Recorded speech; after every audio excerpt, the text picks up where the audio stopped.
Welcome back. We are going to continue with the 12.4 concepts and examples.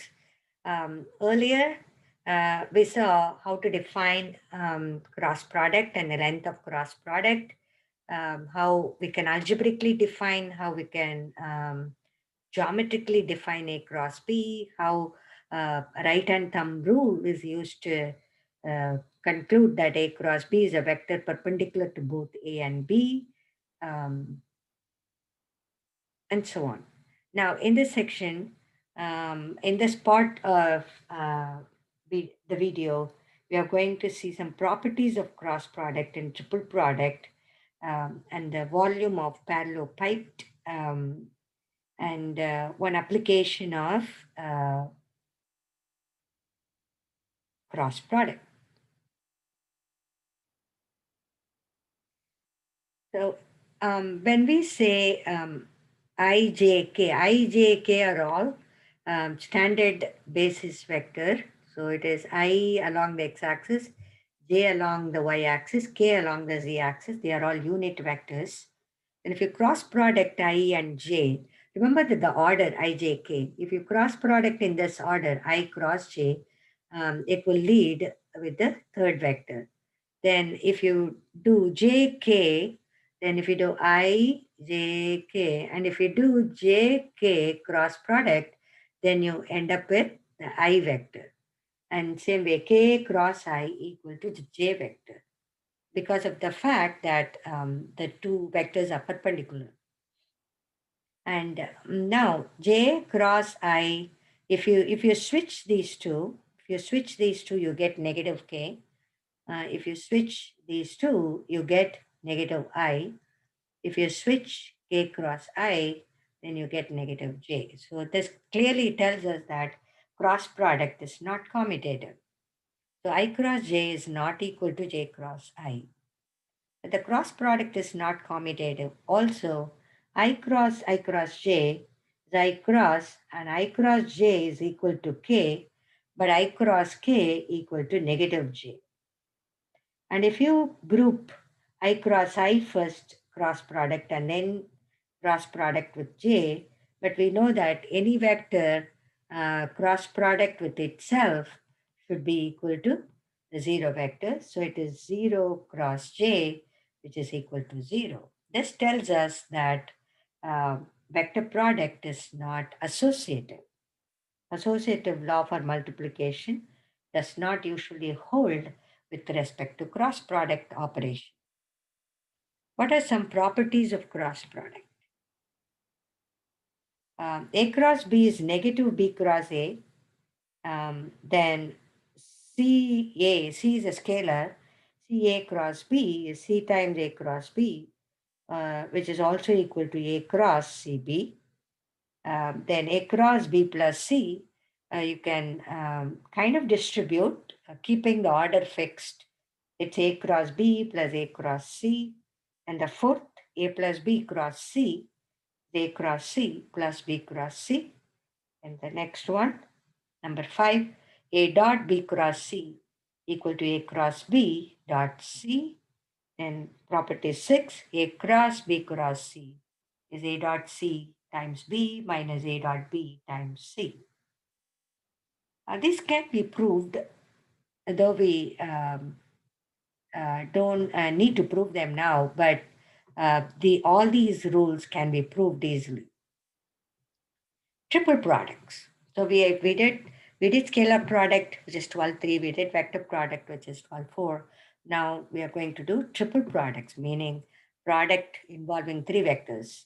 The product A dot B cross C, which involves both dot product and the cross product, is called the scalar triple product. A dot B cross C can be written as determinant. The first row are the components of A, second row are the components of B, and the third row are the components of C. That is A dot B cross C is the 3 by 3 determinant, A1, A2, A3, B1, B2, B3, C1, C2, C3. How does it help? That determinant, the triple product, does it have any significance geometrically? So you take a box, which is a tilted box, and where the base is made up of the vectors B and C, and one of the side is A. So it is made up of the box is made up of three vectors A, B, and C. The base makes up the, the vectors B and C.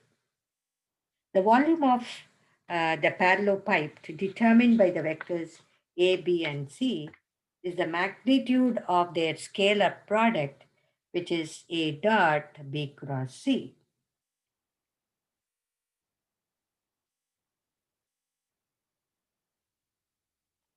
So the reason is that in this box, volume of this box would be volume of the base area of the base times height.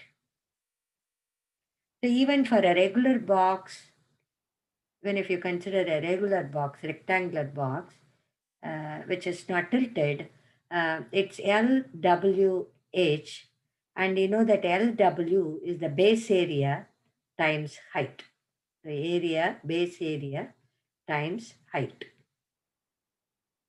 The base is made up of the vectors B and C. So the base area is B cross C, absolute value, the length of that vector. What is the height? Height is time h. But what is h here? So h is nothing but the projection of A onto the vector B cross C. If you notice here, B cross C is a vector perpendicular to both B and C, and vector A makes an angle of theta with respect to B cross on B cross C. So the height will be nothing but absolute A cosine theta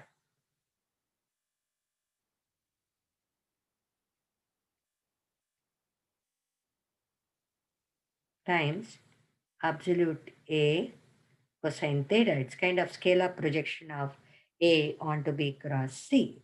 So that will be our height. So we have absolute A, if I reorganize it, dot absolute B cross C, or the length of B cross C, times cosine theta.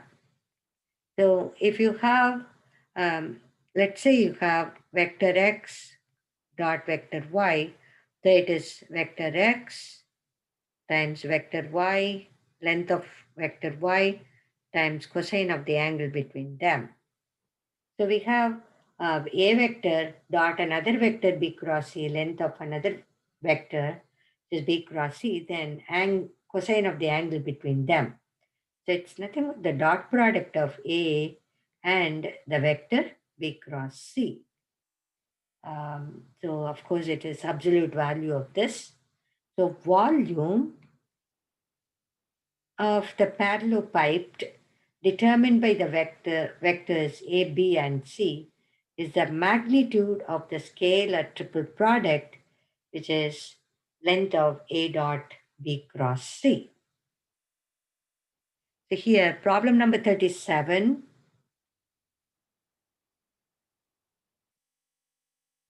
Problem number 37 is done in the video part of section 12.4. So refer the video part, refer the videos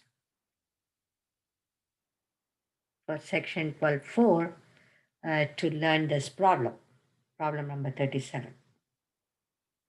The product A cross B cross C that occurs in property 6 is called the vector triple product, which we are not going to be using in this section. And what is torque? This is one of the applications of the cross product.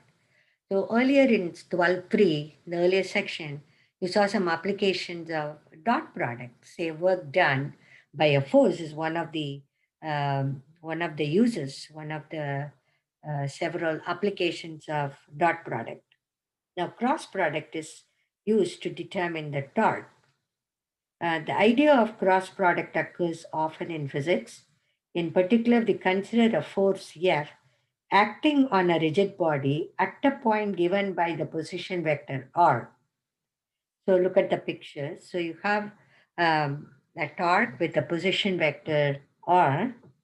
You have a wrench kind of thing, and it has a position vector R. For instance, if we tighten a bolt by applying a force to a wrench in figure 4, we produce a turning effect. So we apply a force on a rigid body, then you can produce a turning effect.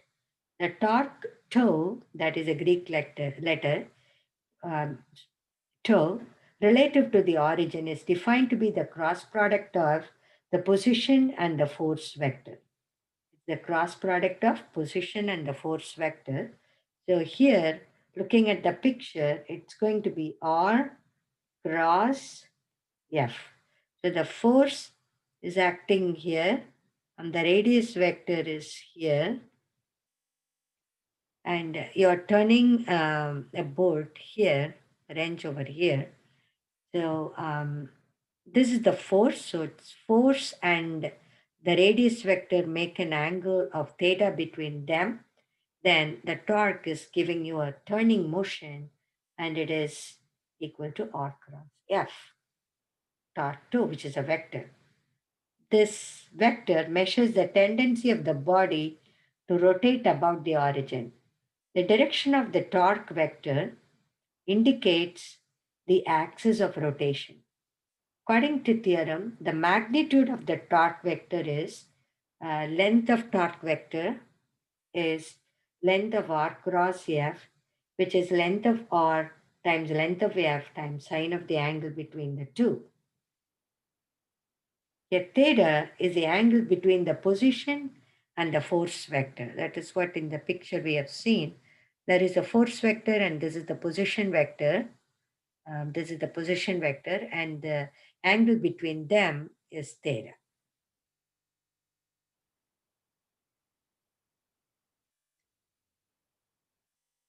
Observe that the only component of F that can cause rotation is the one perpendicular to R.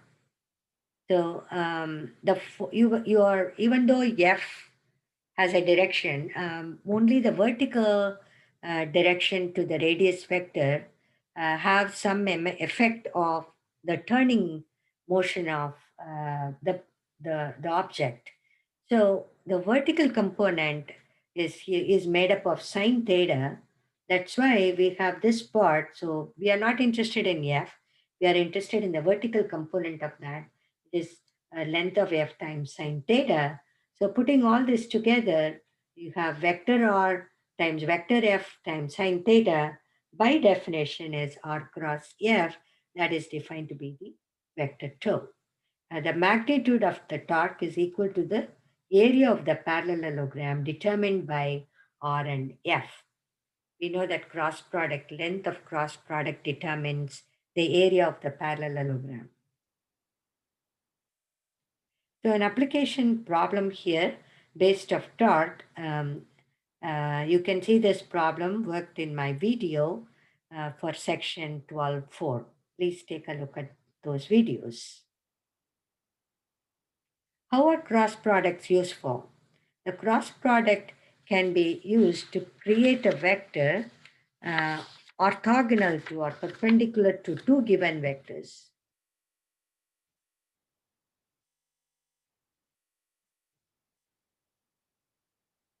This we saw by the right hand thumb rule. The cross product can be used to compute the area of a parallelogram determined by the two vectors. Two vectors are parallel if and only if that cross product is zero vector. If the dot product is zero, then the two vectors are perpendicular. The cross product is zero, then the two vectors are parallel. If a force acts on a rigid body, then the torque vector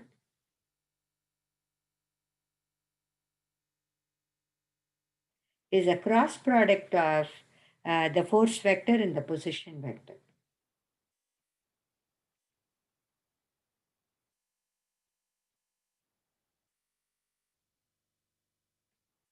So these points or the actual are some of the uses of the cross product. The dot product and cross product operations will be used in many times throughout this course.